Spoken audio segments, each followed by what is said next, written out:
Greater Hyderabad municipal corporation లో వార్డుల పునర్విభజనపై GHMC council సమావేశం భగ్గుమంది. పార్టీలకు అతీతంగా నగర కార్పొరేటర్స్ తో పాటు ఎక్స్ అఫీషియో సభ్యులైన నగర ఎమ్మెల్యేలు, ఎమ్మెల్సీలు తీవ్ర అభ్యంతరం వ్యక్తం చేశారు.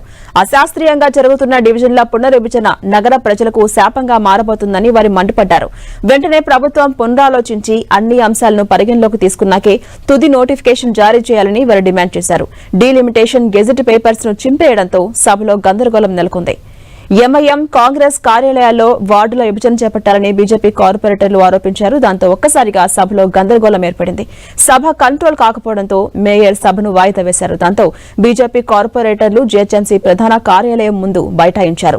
వార్డుల విభజనపై అభ్యంతరాల స్వీకరణపై ఈ నెల 17తో గడువు ముగిపోతుండటంతో స్పెషల్ మీటింగ్ ఏర్పాటు చేశారు. మేయర్ విజయలక్ష్మి వార్డుల పునర్విభజనపై అభ్యంతరాలు, సూచనల స్వీకరణే ఎజెండాగా ఈ సమావేశం ఏర్పాటు చేశారు. సభ ప్రారంభమైన అనంతరం వార్డుల పునర్విభజనపై జీహెచ్ఎంసీ కమిషనర్ ఆర్వీ కర్ణన్ వివరణ ఇచ్చారు. నగరంలో ప్రస్తుతం జనాభా 1,34,00,000 మంది ఉన్నారని, 2011 జనాభా లెక్కల ఆధారంగా భవిష్యత్తులో పెరిగే జనాభాను అంచనా దృష్ట్యా పునర్విభజన చేస్తున్నట్టు ఆర్వీ కర్ణన్ స్పష్టం చేశారు.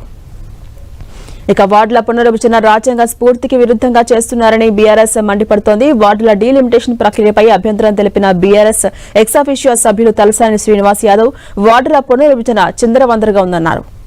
మేడ్చల్ జిల్లాను మొత్తం పట్టణ ప్రాంతంగా ప్రకటించడం వల్ల తమ ప్రాంతానికి తీరని నష్టం జరుగుతుందని మాజీ మంత్రి మల్లారెడ్డి మండిపడ్డారు. మరోవైపు డీలిమిటేషన్ పై బీజేపీ కూడా ఫైర్ అయింది. గ్రేటర్ హైదరాబాద్ లో వార్డుల విభజనపై అభ్యంతరం వ్యక్తం చేసిన బీజేపీ కార్పొరేటర్లు డీలిమిటేషన్ గందరగోళంగా ఉందన్నారు. ఎంఐఎంకు అనుకూలంగా బీఆర్ఎస్, కాంగ్రెస్ పునర్విభజన చేపట్టాయని వారు ఆరోపించారు. వార్డుల పునర్విభజనపై ఇప్పటికైనా కమిటీ వేయాలని బీజేపీ కార్పొరేటర్స్ డిమాండ్ చేశారు. డివిజన్ కు 44,000 మంది ఉండేలా ప్రణాళిక రూపొందించాలని సూచించారు. ఇక వార్డుల పునర్విభజనపై ఎలాంటి సమాచారం లేదన్న ఖైరతాబాద్ ఎమ్మెల్యే దానం నాగేందర్ హైదరాబాద్ పరిసర మున్సిపాలిటీల విలీనాన్ని స్వాగతిస్తున్నామని తెలిపారు. బీజేపీ మాత్రం వార్డుల పునర్విభజనని తీవ్రంగా వ్యతిరేకించింది. ఈ క్రమంలోనే కౌన్సిల్లో ఉద్రిక్త పరిస్థితులు ఏర్పడ్డాయి.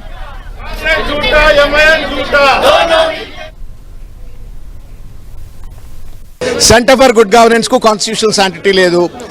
తర్వాత జిహెచ్ఎంసీ యాక్ట్ లో రూల్ నెంబర్ 5 కానీ 4, 5, 6, 7 ఇవన్నీ కూడా వైలేట్ చేసినారు. ఆర్డినెన్స్ 2వ తారీఖు నాడు పట్టుకొచ్చినారు. జియో డిలిమిటేషన్ జియో వచ్చేసి గజెట్ వచ్చేసి 9వ తారీఖు పట్టుకొచ్చినారు. ఇంత పెద్ద 2,000 కిలోమీటర్ల వైశాల్యం కలిగినటువంటి ఒక కాన్స్టిట్యున్సీని 6 రోజులు 7 రోజుల్లో మొత్తం తతంగం పూర్తి చేసినాం అనేటువంటిది హ్యూమన్లీ ఇంపాసిబుల్.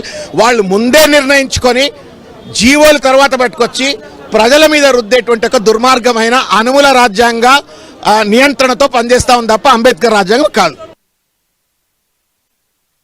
మొత్తం హైదరాబాద్ సిటీని భౌగోళికంగా మార్చే కుట్ర చేస్తున్నారు. కేవలం మైనారిటీ సంతుష్టీకరణ విధానాల కోసం, వాళ్ళ ఓట్ల కోసం ఒక హైదరాబాద్ సిటీనే ఇస్లామిక్ సిటీగా మార్చే కుట్రనే ఈ యొక్క డీలిమిటేషన్ ప్రాసెస్ అని. ఎందుకంటే రేషనలైజేషన్ ఎక్కడ లేదు, ఏ ప్రాతిపదికన తీసుకున్నారో డివిజన్ అనేది చెప్పడం లేదు. ఈ రోజు ఈ మ్యాప్లు ఇచ్చేసి నంబర్లు పెట్టారు. మేము దీన్ని ఎట్టి పరిస్థితుల్లో ఒప్పుకోవట్లేదు.